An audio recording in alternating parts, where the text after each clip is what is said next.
Kembali lagi dengan saya Putri Sion. Dan di video kali ini kita akan membahas hermeneutik terkhusus tentang kitab-kitab Injil. Selamat menonton dan selamat belajar.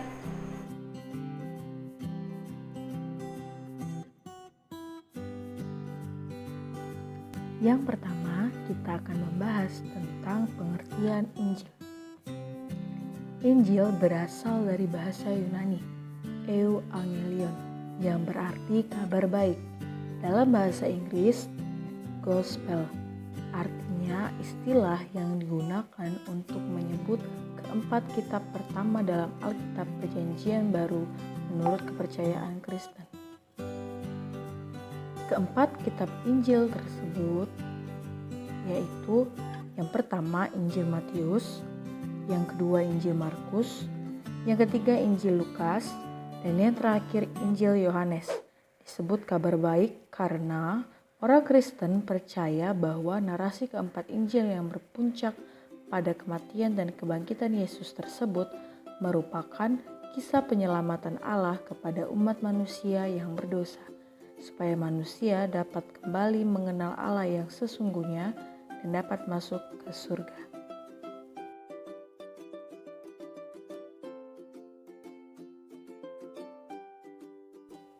Menurut Holy Bible atau Alkitab yang diterbitkan oleh Lembaga Alkitab Indonesia Jakarta pada tahun 2009, kitab Injil bukanlah biografi. Kitab tersebut menceritakan kehidupan dan pengajaran Yesus, tetapi juga menggambarkan siapa Yesus dan apa yang dilakukannya bagi dunia. Beberapa penulis kitab Injil ingin mengatakan sesuatu yang khusus tentang arti Yesus bagi dunia, dan masing-masing memiliki bagian yang disusun berdasarkan tema yang dikembangkannya. Kitab-kitab Injil berisi informasi sejarah, tetapi informasi tersebut selalu digunakan penulis untuk menunjukkan bahwa Yesus adalah anak Allah dan juru selamat dunia. Ada 4 kitab Injil yang tadi telah disebutkan di awal, yaitu Matius, Markus, Lukas, dan Yohanes. Nah, Injil Matius, Markus, dan Lukas disebut juga Injil-Injil sinoptik. Kitab-kitab tersebut pada umumnya mengikuti sebuah ikhtisar atau garis-garis besar yang sama.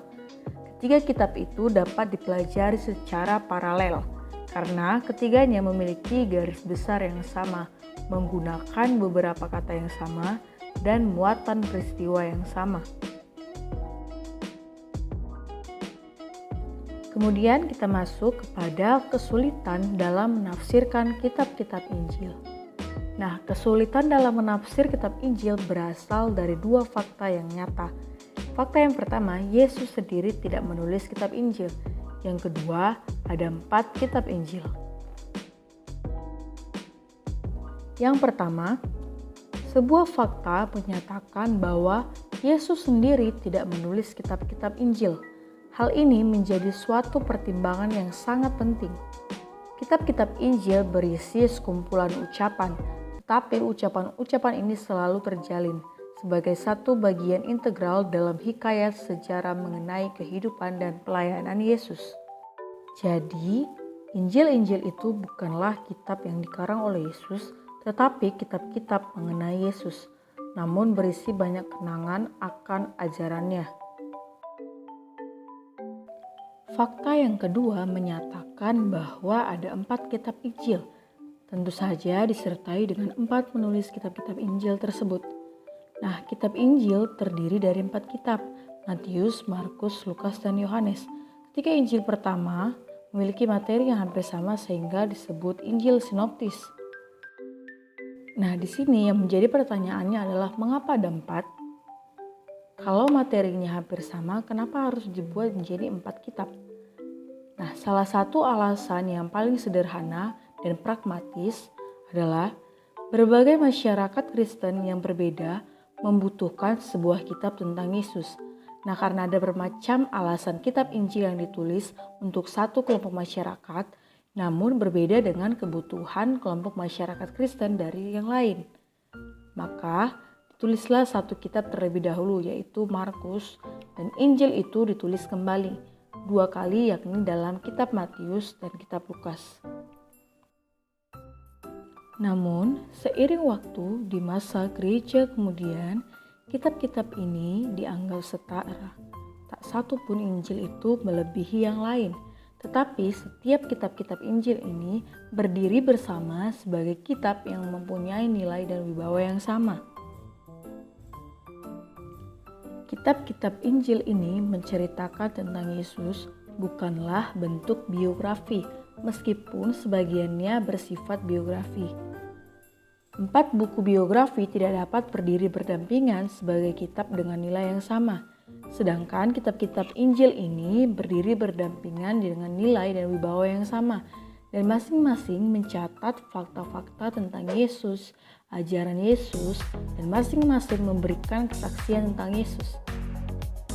Hal inilah yang menjadi sifat dan keistimewaannya, dan hal ini penting bagi eksegesis dan hermeneutik. Karena itulah, eksegesis kitab-kitab Injil ini menuntut kita untuk berpikir dari segi lingkungan sejarah Yesus maupun lingkungan sejarah dari para penulisnya. Artinya di sini dalam menafsirkan kitab Injil, kita perlu melihat bagaimana lingkungan Yesus pada saat itu dan bagaimana lingkungan sejarah dari penulis kitab-kitab Injil tersebut.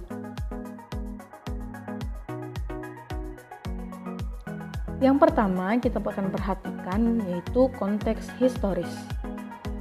Tugas utama eksegesis ialah menyadari akan pentingnya konteks historis. Hal ini berarti mengetahui konteks historis baik itu secara umum, tapi juga membentuk suatu rekonstruksi yang sementara tapi memberikan banyak keterangan. Nah, yang pertama kita akan mempelajari konteks historis Yesus. Secara umum, untuk memahami tentang Yesus, kita membenamkan diri ke dalam Yudaisme abad pertama yang merupakan lingkungan Yesus dan mengetahui mengapa mereka tidak percaya dan mengapa Yesus kurang sekali berhubungan dengan mereka. Sedangkan secara khusus, hal ini merupakan segi yang sulit karena begitu banyak ajaran Yesus yang disampaikan dalam kitab-kitab Injil seringkali tanpa banyak konteks.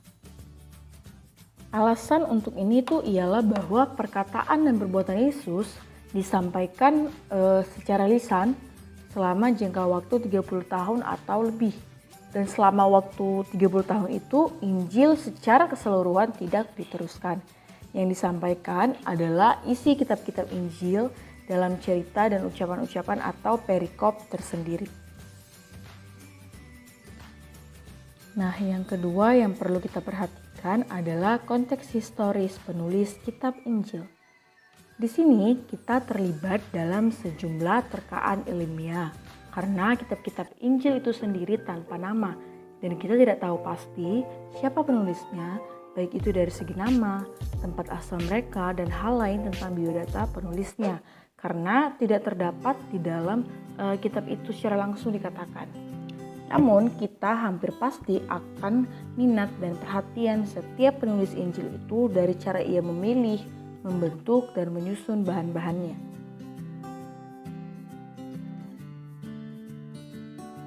Nah, kemudian kita akan melihat konteks sastra. Konteks sastra berhubungan dengan tempat suatu perikop dalam konteks kitab Injil. Nah, di sini kita akan memfokuskan pada 2 hal. Yang pertama, menolong kita untuk menafsir atau membaca dengan pengertian suatu ucapan atau hikayat tertentu dalam konteksnya yang sekarang dalam Injil-Injil itu. Yang kedua, menolong kita untuk mengerti sifat penyusunan kitab-kitab Injil itu sebagai satu keseluruhan dan dengan demikian menafsirkan salah satu dari kitab Injil itu sendiri. Bukan hanya fakta-fakta yang berdiri sendiri mengenai kehidupan Yesus. Nah, untuk melihat konteks sastra tadi dalam membaca kitab Injil, kita akan masuk dalam cara berpikir. Yang pertama, berpikir secara vertikal. Berpikir vertikal berarti bahwa bila membaca atau mempelajari suatu narasi atau pengajaran dalam kitab-kitab Injil, kita harus berusaha untuk mengetahui kedua konteks historis, yaitu konteks mengenai Yesus dan mengenai penulis Injil itu yang sudah kita bahas di slide sebelumnya. Nah, yang kedua, berpikir secara horizontal. Berpikir horizontal berarti bahwa bila mana mempelajari satu perikop dalam salah satu Injil, kita harus mengingat paralelnya dalam kitab-kitab Injil yang lain.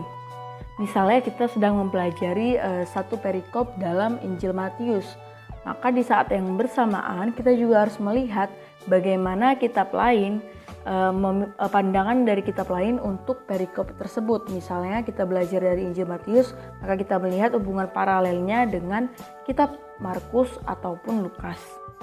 Nah, di sini yang pertama, bagian-bagian paralel itu sering akan membuat kita menghargai perbedaan-perbedaan khusus yang terdapat dalam keempat Injil tersebut. Yang kedua, bagian-bagian paralel itu akan membantu kita mengenal bermacam-macam konteks bagi materi yang sama atau yang serupa yang ada dalam gereja yang berlangsung terus-menerus.